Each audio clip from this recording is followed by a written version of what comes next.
యేసయ్యా రాత్రి కాలంలో కాపాడి కರ್ತనే ಹೋಗುತ್ತಾ ಮುಂಚಾನೆಗಳಲ್ಲಿ ಕರ್ತನೆ ಅಪ್ಪ ತಂದೆ ಕೃಪೆ ಕಾಯಿ ಕರ್ತನೆ ಅಪ್ಪ ಇಂಥ ಒಳ್ಳೆ ಕೃಪೆ ರಾಜ ಎಷ್ಟೋ ಜನ ಕರ್ತನೆ ವ್ಯಕ್ತವಾಗಿ ಪಡೆದುಕೊಳ್ಳುತ್ತಿದ್ದಾರೆ ರಾಜ ಒಂದು ಸಾರಿ ರಾಜ ಮಕ್ಕಳಲ್ಲಿ ಮುಟ್ಟಿ ಆಶಿಸಿ ಬಲಪಡಿಸಿ ರಾಜ ಸಂಜೆ ಕಾಲವಾದರೂ ಕರ್ತನೆ ಆ ಮಕ್ಕಳ ಕರ್ತನೆ ಒಂದು ಆಲಯಕ್ಕೆ ಬಂದು ಸುಗಿಸಿ ಕೊಂಡಾಡುವ ಕೃಪೆಯನ್ನು ಬಯಸಿ ರಾಜ ಎಸ್ಐ ಕರ್ತನೆ ಅಪ್ಪ ಇಲ್ಲಿ ಬಂದಿರುವಂತ ರಾಜ ಪ್ರತಿಯೊಂದು ಮಕ್ಕಳ ರಾಜ ಮುಟ್ಟಿ ಆಶಿಸಿ ಬಲಪಡಿಸಿ ರಾಜ ಅವ್ರು ಯಾವ ಆಸೆ ಆಕಾಂಕ್ಷೆ ಬಂದು ಗೊತ್ತು ರಾಜ ಅವೆಲ್ಲವನ್ನು ತಿಳಿಸುವಂತ ದೇವರು ನೀವಾಗಿದ್ದೀರಾ ಬರ್ತದೆ ಅಪ್ಪ ಏಸಯ್ಯ ಈ ಆಡಿಯೋ ಮೂಲಕ ವಾಕ್ಯದ ಮೂಲಕ ನೀನೇ ಮೈಂಡ್ ಹೊಂದಬೇಕೆಂದು ಕೇಳ್ಕೊಳ್ತಿದ್ದೇನೆ ರಾಜ ಅಪ್ಪ ಏಸಯ್ಯ ಸಹಕಾರ ಕೊಡ್ತಾರೆ ವಾಕ್ಯದ ಮೂಲಕ ಹೋಗಿರುವಂತ ನೀವು ಯಾವ ಒಂದು ಆಹಾರವನ್ನು ಸಿದ್ಧತೆ ಮಾಡಿದ್ರಿ ನಿಮಗೆ ಗೊತ್ತಿದ್ದು ರಾಜ ಏಸಯ್ಯ ನಾವೆಲ್ಲರೂ ವಾಕ್ಯಗಳಿಂದ ಶ್ರದ್ಧೆಯನ್ನು ಕೂತ್ಕೊಂಡು ಕರ್ತನೆ ಒಂದು ಕಿವಿಗೆ ಮತ್ತೊಂದು ಕಿವಿಗೆ ಬಿಡಲಾರದ ರಾಜ ಹೃದಯವನ್ನು ಅಲ್ಲಿಗೆ ಬಂದಿರುವುದು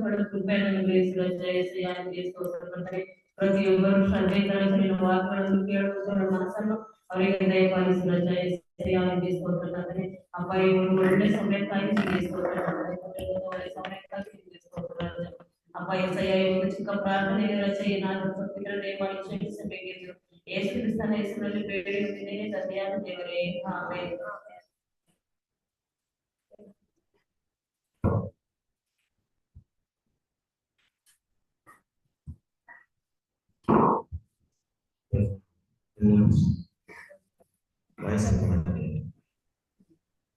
అందరికి ప్రైజ్ లో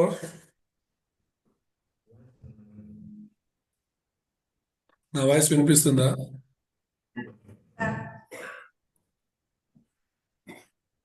ఓకే, దేవుని నామానికి స్తోత్రం కలుగును గాక. నిన్న మనం ధ్యానించినటువంటి వాక్యము యోహాను సువార్త 14:6-10లో యేసు ఎవరై ఉన్నారని చెప్పి దాని గురించి మనం విన్నాం.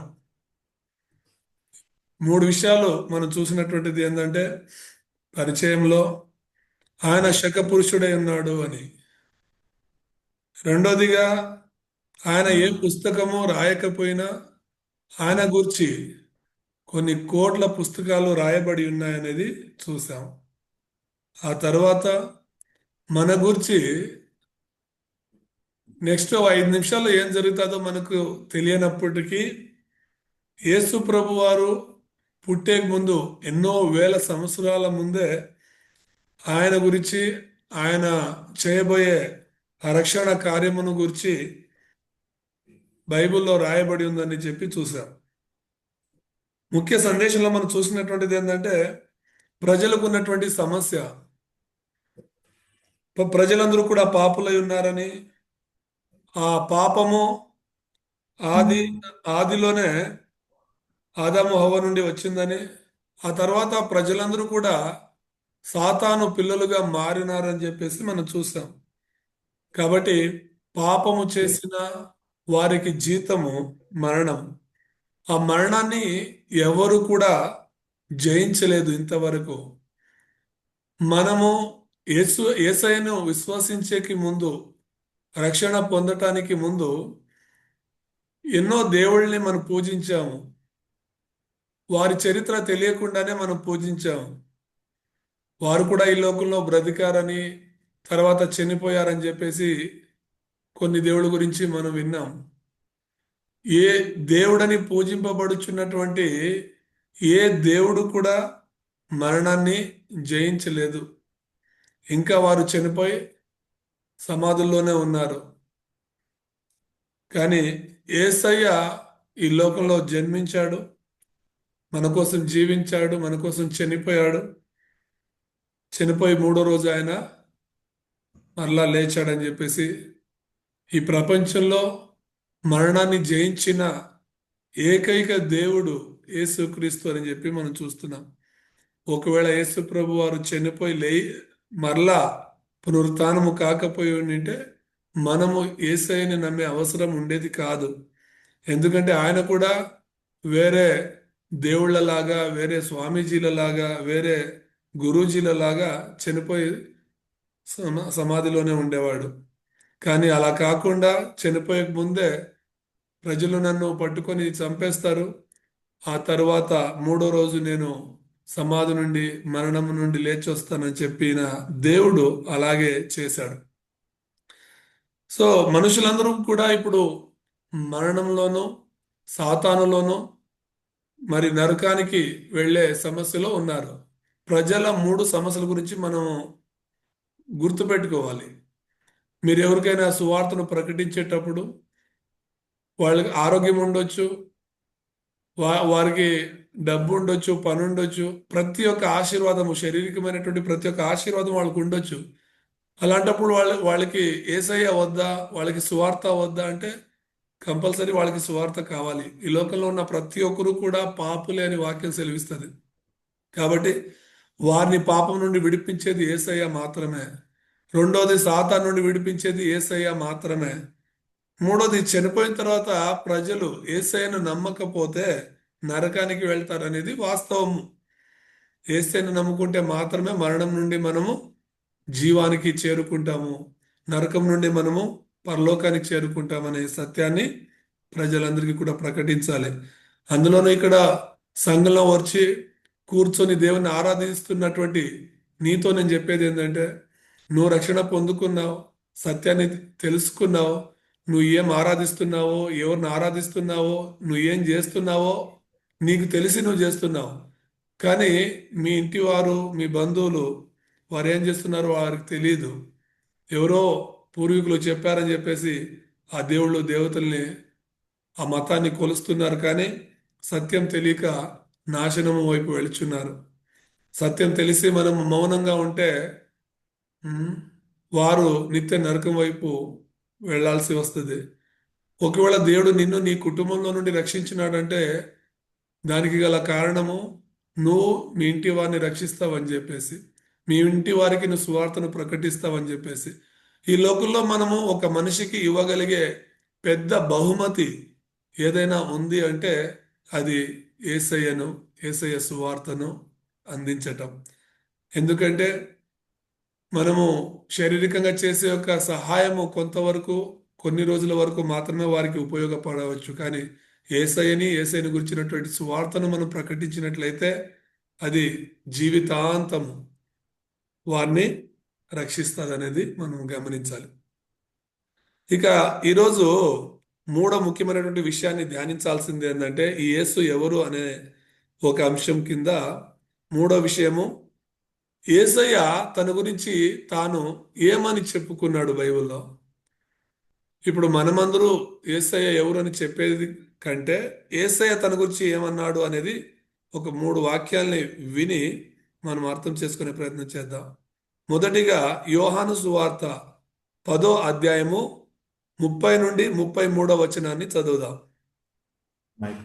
యోహాను సువార్త 10వ అధ్యాయము 30 నుండి 33.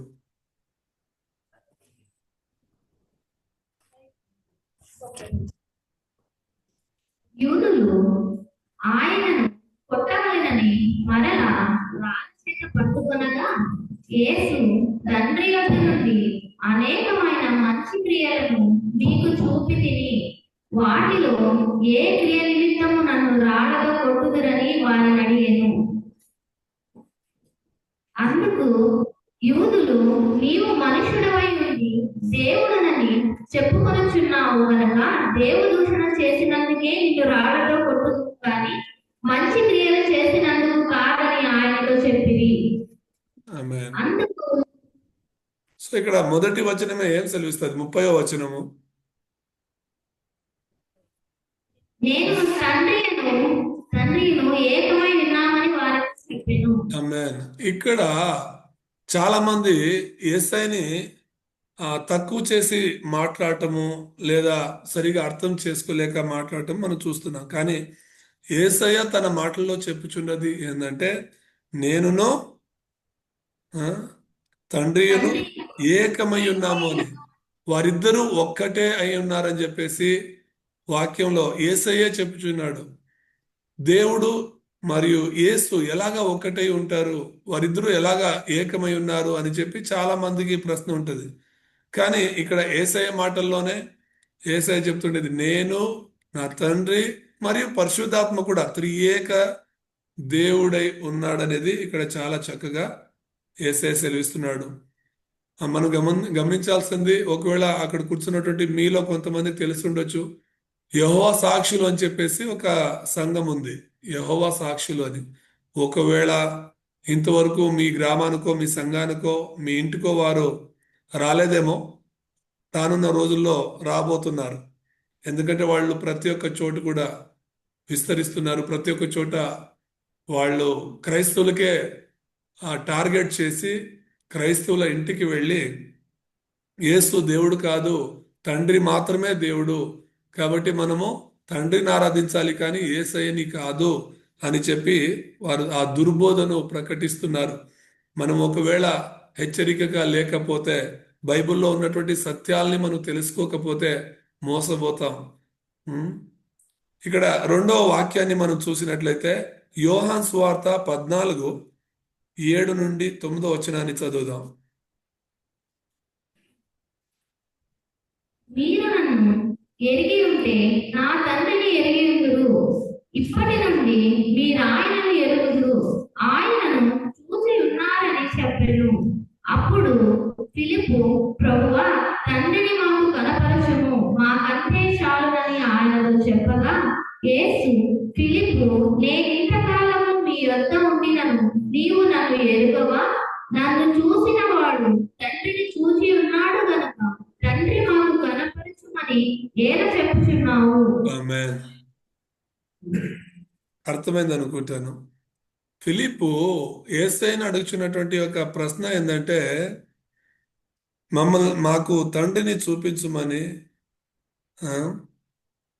తండ్రిని మేము చూడాలి, చూపించుమని చెప్పేసి అడుగుచున్నాడు. ఇక్కడ యేసయ్య మొదటి వాక్యంలో మనం చూసింది ఏంది? నేను నా తండ్రి ఒకటే అని చెప్పుచున్నాడు. ఇక్కడ మరలా యేసు ప్రభు వారు శిష్యులతో చెప్పుచున్నటువంటి మాట ఏమిటంటే, మీరు నన్ను ఎరిగి ఉంటే నా తండ్రిని ఎరిగి ఉందురు అని. ఇప్పటి నుండి మీరు ఆయనను ఎరుగుదురు, ఆయనను చూచి ఉన్నారని చెప్పాను అని. ఆయన చూచి మాకు తండ్రిని చూపించమని ఫిలిప్పు అడుగుచుండగా, ఇక్కడ యేసు ప్రభు వారు మీరు చూసి ఉన్నారని చెప్పి చెప్పుచున్నాడు. 8లో అదే ఫిలిప్ అడిగేది, ప్రభువా, తండ్రిని మాకు కనబరుచుము, మాకంతే చాలు, తండ్రిని చూస్తే చాలు అని ఆయన అంటుండగా 9వ వచనంలో యేసయ్య సెలవిస్తున్నాడు, ఫిలిప్పు, నేను ఇంతకాలము మీ యొద్ద ఉండినను నీవు నన్ను ఎరుగవా? ఇది చాలా ప్రాముఖ్యమైన ప్రశ్న యేసయ్య అడుగుచుండేది. ఇదే ప్రశ్న నీకు నాకు కూడా వర్తిస్తుంది. ఎలాగనగా, సంఘంలో ఎంతో మంది ఎన్నో సంవత్సరాలుగా సంఘానికి వస్తుంటారు, ఎన్నో సంవత్సరాలుగా తరచుగా వాక్యాన్ని వింటుంటారు, కానీ యేసయ్య ఎవరు అనేది సరిగా తెలుసుకోలేకపోతారు. యేసయ్యని సరిగా వారు అర్థం చేసుకోలేరు కాబట్టే సంఘాన్ని వదిలేసి వెళ్ళిపోతుంటారు, యేసయ్యని వదిలేసి వెళ్ళిపోతారు, అవిశ్వాసంలోకి వెళ్ళిపోతారు. ఎందుకంటే యేసయ్యని వారు సరిగా అర్థం చేసుకోకపోతారు కాబట్టి. ఇక్కడ కూర్చున్నటువంటి మీలో కూడా ఒకవేళ ఇదొక మంచి సమయము, యేసయ్యని మీరు సరిగా తెలుసుకోకపోతే కష్టాలో, హింసలో, బాధలో, అవమానాల్లో, లేదా ఈ లోకానికి సంబంధించినటువంటి శ్రమలు నీ జీవితంలో వచ్చేటప్పుడు నువ్వు యేసయ్యని, సంఘాన్ని వదిలి వెళ్ళే ఆ ఒక సమయం వస్తుంది. ఒకవేళ నువ్వు యేసయ్యని సరిగా తెలుసుకున్నావంటే ఈ లోకంలో నీకు ఎన్ని ఇబ్బందులు వచ్చినప్పటికీ కూడా యేసయ్య కోసం సాక్షిగా నిలవబడతావు. సాతాను గర్జించు సింహపు వలె విశ్వాసులను ఎలా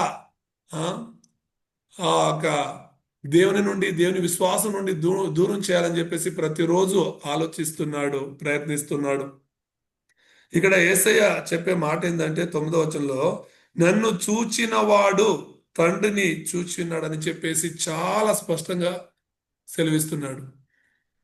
యేసయ్య తండ్రి అయి ఉన్నాడు అనేది ఈ వాక్యంలో స్పష్టంగా మనం చూడవచ్చు. తండ్రి, కుమారుడు, పరిశుద్ధాత్మ ఒక్కటే అనేది మరొకసారి యేసు ప్రభు వారు ఇక్కడ తెలియపరుస్తున్నారు. దేవుని నామానికి స్తోత్రం కలుగును గాక. ఆమేన్. మరి ఇంకొక మాట మనం చూసినట్లయితే మత్తాయి 28:18, మత్తాయి సువార్త 28వ అధ్యాయము 18వ వచనం. యేసు వారి యొద్దకు వచ్చి, పరలోకమందును భూమి మీదను నాకు సర్వాధికారము ఇయ్యబడి ఉన్నది. సో ఇక్కడ ఏమని చెప్తున్నాడు యేసయ్య? సర్వాధికారము అంటే సర్వము, సర్వము మీద, ఈ సృష్టి మీద, పరలోకము భూలోకములో ప్రతి ఒక్క అధికారము మన యేసయ్యకే ఇవ్వబడి ఉందని చెప్పేసి ఆయన ఇక్కడ మాట్లాడేది మనం గమనించవచ్చు. ఈ లోకాన్ని శాసించేది యేసయ్యే, ఈ లోకాన్ని పాలించేది యేసయ్యే, ఈ లోకానికి న్యాయ తీర్పుని ఇచ్చేది యేసయ్యే. ఒక సర్వాధికారిగా యేసయ్య ఉన్నాడు. సర్వాధికారము అంటే ఆయన అధికారంలో లేనిది ఒక్కటి కూడా లేదు అని చెప్పేసి. యేసయ్య మనిషి మాత్రం కాదు, ఆయన దేవుడు అనే దాన్ని నేను చెప్పే ప్రయత్నం చేస్తున్నాను. చాలా మంది ఈ తెలుగు రాష్ట్రాల్లో ఇప్పుడు కొంతమంది యేసయ్య అంటే, యేసయ్య యొక్క వాక్యం అంటే, బైబిల్ అంటే పడని వారు చాలా మంది ఉన్నారు. ఒకవేళ మీరు యూట్యూబ్లో ఫోన్లో చూడవచ్చు. ప్రతిరోజు కూడా యేసయ్య గురించి, బైబిల్ గురించి, దేవుని పిల్లల గురించి తప్పుగా మాట్లాడుచున్నారు, చాలా అసహ్యంగా మాట్లాడుచున్నారు. వారు చెప్పేది ఏంటంటే, ఈ యొక్క 2 చెక్క ముక్కల మీద చనిపోయినటువంటి ఆ యేసు, ఆ ఎండిపోయిన శవాన్ని వీరు ఆరాధిస్తున్నారు, అది ఇది అని చెప్పేసి కొన్ని వీడియోలు నేను చూశాను. ఏ ఆంధ్రప్రదేశ్లో, ఏ తెలంగాణలో యేసయ్యని అంత భయముతో భక్తితో కొలిసేవారో, ఇప్పుడు ఆ హిందూ మతోన్మాదులు కొంతమంది కావాలనే యేసయ్యను, బైబిల్ని టార్గెట్ చేసి, బైబిల్ ఏదో బూతు పుస్తకం అని చెప్పేసి, యేసయ్య దేవుడు కాదు అని చెప్పేసి చెప్పుచున్నారు. అంటే సాతాను వారికి ఎంతగా వారి మనసుని ఆక్రమించుకున్నాడు, ఎంతగా వారిని గుడ్డివారుగా చేస్తున్నారో మనం గమనించవచ్చు. ఇక్కడ యేసయ్యే సర్వాధికారిగా ఉన్నాడు అనే వాక్యాన్ని మనము గమనించాలి. దేవుని నామానికి స్తోత్రం.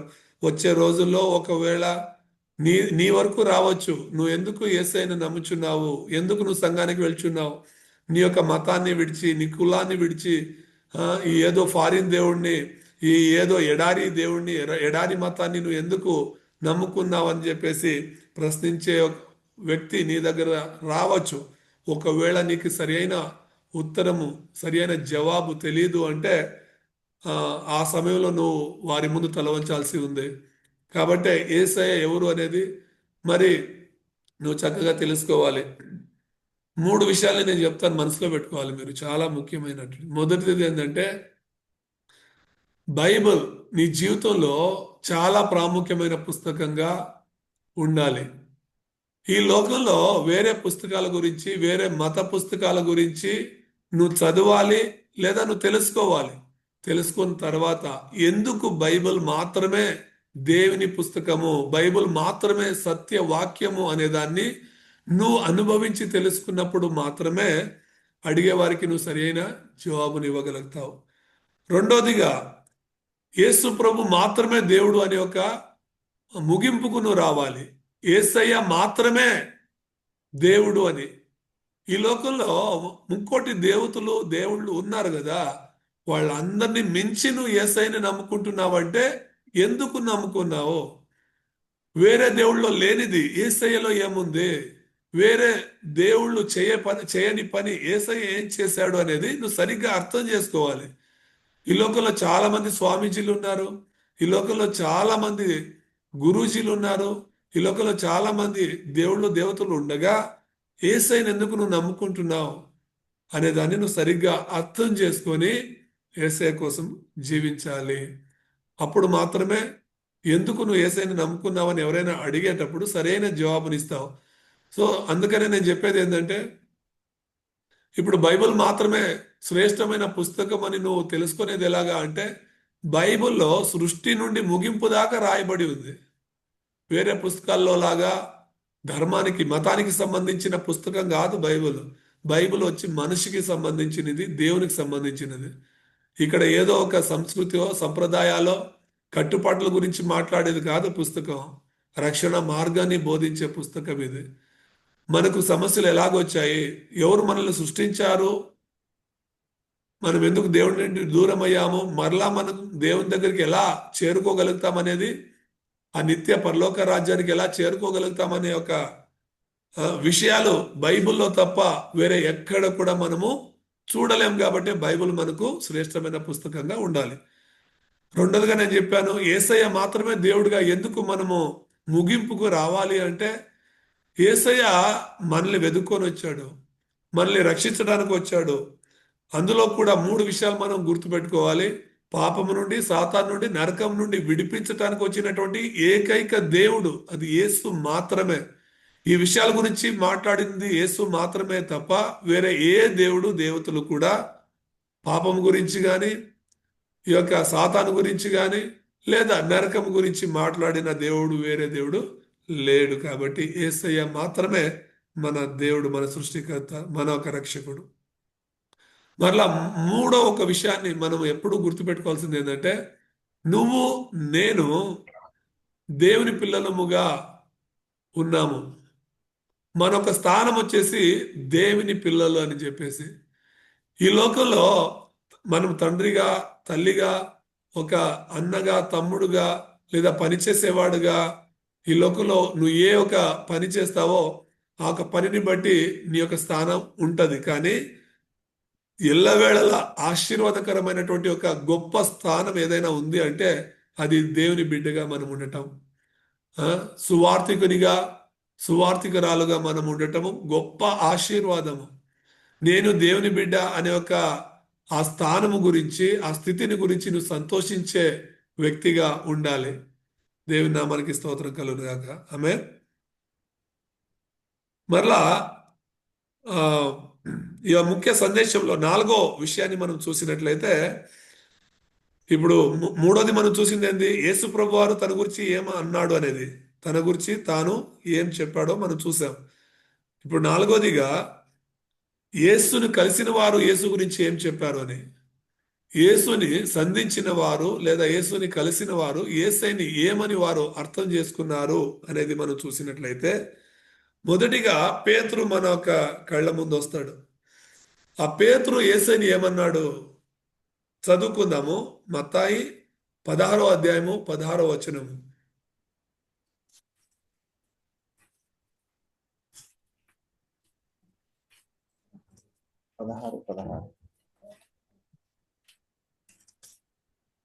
Repeat one second. మత్తాయి 16:16. అందుకు సిమోను పేతురు, నీవు సజీవుడగు దేవుని కుమారుడైన క్రీస్తు అని చెప్పెను. ఆమేన్. సో ఇది చాలా ప్రాముఖ్యమైనటువంటి.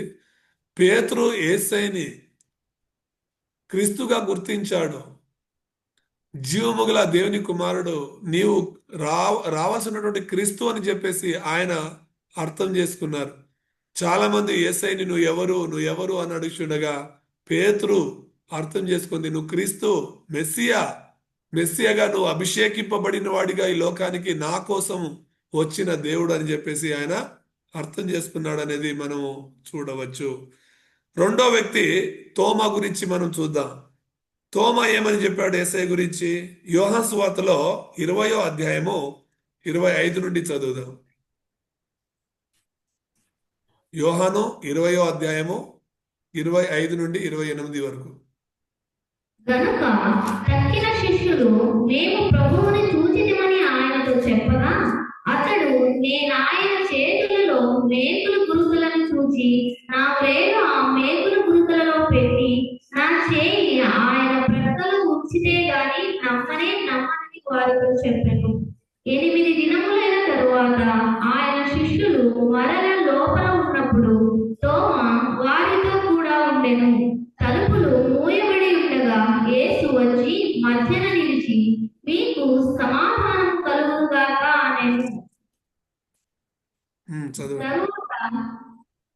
తరువాత తోమను చూచి, నీ వ్రేలు ఇటు చాచి నా చేతులు చూడుము, నీ చేయి చాచి నా ప్రక్కలో ఉంచి అవిశ్వాసిని కాక విశ్వాసిపై ఉండమని అనెను. అందుకు తోమా ఆయనతో, నా ప్రభువా, నా దేవా అని. యేసు, నీవు నన్ను చూచి నమ్మితివి, చూడక నమ్మిన వారు ధన్యులని అతనితో చెప్పెను. ఆమేన్. ఇక్కడ 28వ వచనంలో చాలా చక్కగా 25 నుండి మనం చూసింది ఏంటంటే, శిష్యులు చెప్తారు, యేసయ్యను మేము చూసాము, మరణించి లేచినటువంటి మన యేసయ్యను మేము కలిసాము అంటే తోమా నమ్మడు. తోమా మన దేశానికి సువార్తికుడిగా వచ్చినటువంటి అపోస్తలుడు. తోమా అంటేనే అవిశ్వాస పరుడు అని చెప్పేసి మనం చూడవచ్చు. యేసయ్యని నేను చూడాలి, ఆ గాయపడినటువంటి ఆయన చేతుల్ని నేను తాకాలి, అప్పుడే నేను నమ్ముతానని చెప్పాడు. కానీ యేసయ్య చెప్పే మాట, ఆయన మరలా ఆయన కోసం కనపడ్డాడు అని చూస్తాం. అప్పుడు 28వ వచనంలో తోమా చెప్పే మాట యేసు గురించి ఏంటంటే, ప్రభువా, నా దేవా అంటున్నాడు. అంటే తోమా యేసయ్యని అర్థం చేసుకున్నటువంటి ఒక విధానము, ప్రభువుగాను దేవునిగాను ఆయన తెలుసుకున్నాడు, అంగీకరించాడు అనేది వాస్తవం. దేవుని నామానికి స్తోత్రం. శిష్యులే, ఇప్పుడు పేతురు గురించి చెప్పాను, తోమా గురించి చెప్పాను, వారు నేరుగా యేసయ్యని కలిసిన వారే యేసయ్యను ప్రభువుగాను క్రీస్తుగాను దేవునిగాను వారు చూశారు, నమ్మారు. అలాంటి వారు మనకు సాక్షులుగా ఉన్నారు. అలాంటి వారు ఆ ఒక వాక్యాన్ని మన కోసం రాస్తున్నారంటే దాన్ని మనం ఇంకెంతగా విశ్వసించాలో ఆలోచించండి. మరలా మూడోదిగా పౌలు గురించి మనం చూడవచ్చు. పౌలు ఏమని చెప్పాడు? అపోస్తల కార్యములో 9వ వచనము 1 నుండి 10 దాకా మనం చూసినట్లయితే, చదివేదొద్దు, సమయం అవుతుంది. ఆ ఒక వచనాల్లో యేసు ప్రభు కలిసే ఒక విధానాన్ని మనం చూడవచ్చు. పౌలు హింసించేవాడుగా, సంఘాన్ని హింసించేవాడుగా ఆ దమస్కుకు వెళ్లే మార్గంలో ఆయన వెళ్ళుచుండగా యేసు ప్రభు వారు పౌలుకు కనిపిస్తాడు. ఎప్పుడైతే పౌలు యేసయ్యను చూస్తాడో, ఆ గొప్ప వెలుగు ఆయన మీదకి వస్తుందో, అప్పుడు ఆయన గ్రుడ్డివాడుగా ఏది కనపడక ఆయన నేల మీద పడిపోతాడు. అప్పుడు పౌలు అడిగే ఒక మాట ఏంటంటే, ప్రభువా నువ్వు ఎవరు అని అడుగుతాడు. అప్పుడు, నువ్వు హింసించే యేసు నేనే అని యేసయ్య జవాబిస్తాడు. అప్పుడు ఆ పౌలు యేసయ్యని ప్రభువుగాను రక్షకునిగాను అంగీకరించుకుని యేసయ్య కోసమే బ్రతుకుతాడు. ఏ యేసుని పౌలు హింసించేవాడో, ఏ యేసయ్యను నమ్ముకున్న ప్రజలను పౌలు హింసించేవాడో, ఆ సంఘాన్ని కట్టే ఒక అపోస్తలుడుగా, ఆ యేసయ్యను ప్రకటించే అపోస్తలుడుగా, ఆ ఒక విశ్వాసులను బలపరిచే అపోస్తలుడుగా, అవిశ్వాసులకు సువార్త తెలియని ప్రజల దగ్గరికి వెళ్ళి సువార్తను ప్రకటించే ఒక గొప్ప అపోస్తలుడుగా పౌలు మార్చబడ్డాడు. హల్లెలూయా. దేవుని నామానికి స్తోత్రం కలుగును గాక. ఇంకా ఆఖరిగా ఒక వచనాన్ని మనం చూసినట్లయితే, మత్తాయి రాసిన పత్రిక సువార్త మత్తాయి 27:54 చదువుకుందాం. మత్తాయి 27వ అధ్యాయము 54వ వచనం.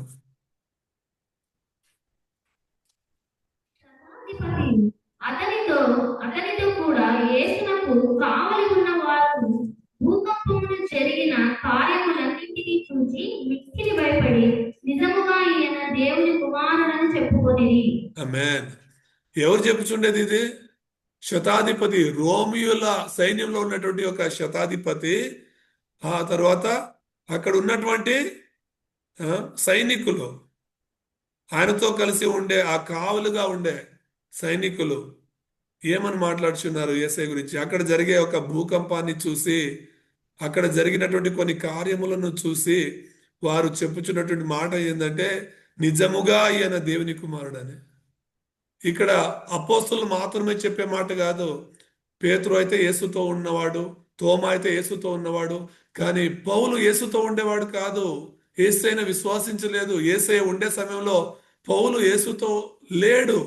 కానీ ఆ పౌలు యేసయ్యని చూసిన తర్వాత, యేసు మాటలు వినిన తర్వాత ఆయన మార్పు చెంది ఈయనే లోకరక్షకుడు అని చెప్పేసి ప్రకటించాడు. ఆ తర్వాత ఇక్కడ మనం చూసినటువంటిది, యేసయ్యని ఎవరైతే సిలువ వేశారో, యేసయ్యని ఎవరైతే అనుమానించారో, యేసయ్యని ఎవరైతే కొట్టారో, తిట్టారో, ఆ సిలువకు వేశారో, ఆ ఒక రోమియుల సైనికులు, చెప్పుచున్నటువంటి మాట, ఈయన నిజముగా దేవుని కుమారుడు అని చెప్పేసి. ఆమె శత్రులే యేసేను సిలువలో వేసిన వారే ఈయన దేవుని కుమారుడు అని సెలవిస్తున్నారు. ఇంకా నువ్వు నేను ఎంతగా మనం దేవుణ్ణి తెలుసుకోవాలి, ఎంతగా ఈ యేసు కోసం మనము జీవించాలో కొంచెం ఆలోచించాలి. ఆఖరిగా మనం చూసినట్లయితే ముఖ్యమైనటువంటి 5వ విషయం ఏంటంటే, నువ్వు యేసుని ఎలా సంధించగలుగుతావు, యేసుని నువ్వు ఎలా చేరుకోగలుగుతావు అంటే ఒక 3 విషయాలు. మొదటిది విశ్వాసం కావాలి. విశ్వాసము లేకుండా ఎవరు కూడా రక్షణ పొందలేరు అనేది యోహాను సువార్త 1:12 చాలా చక్కగా సెలవిస్తుంది. ఎవరైతే యేసు ప్రభువుని అంగీకరించుకుంటారో వారు మాత్రమే దేవుని పిల్లలుగా మార్చబడతారు అనేది. ఇక 2వ వాక్యం చూసినట్లయితే ప్రకటన 3:20లో, ఇగో నేను ఒక తలుపు దగ్గర నిల్చొని తలుపు తట్టుచున్నాను, ఎవరైతే ఆ స్వరమును విని తలుపు తెరుస్తారో వారి జీవితంలో నేను వస్తాను, వారి ఇంట్లో నేను వస్తాను, వారితో కూడా నేను భోజనం చేస్తానని చెప్పేసి యేసయ్య అంటున్నాడు. కాబట్టి మన హృదయములు అనే ఒక తలుపును యేసయ్య కొడుచుండగా ఆ స్వరాన్ని విని మనము తలుపు తెరిచి మన జీవితంలో యేసయ్యని మన రక్షకునిగా అంగీకరించినట్లయితే దేవుని పిల్లలుగా మనము మార్చబడతాము. ఆఖరిగా యోహాను సువార్త 2వ అధ్యాయము 5-11 చూసినట్లయితే, ఆ కానా అనే ఒక ఊరు గ్రామంలో పెళ్లి జరుగుచుండగా ఆ పెళ్లికి యజమానుడిగా యేసయ్యని వారు ఆహ్వానిస్తారు. కాబట్టి అక్కడ ద్రాక్షరసం లేనప్పుడు కూడా దేవుడు అద్భుతంగా నీటిని ద్రాక్షరసంగా మారుస్తాడు. నీ జీవితంలో యేసయ్య యజమానిగా, యేసయ్య ప్రభుగా ఉండినట్లయితే నీ జీవితంలో ఏ కొరత లేకుండా దేవుడు అద్భుతంగా నడిపిస్తాడు. దేవుడి ఈ వాక్యం ద్వారా మనల్ని దీవించి ఆశీర్వదించును గాక. Thank you. Praise the lord.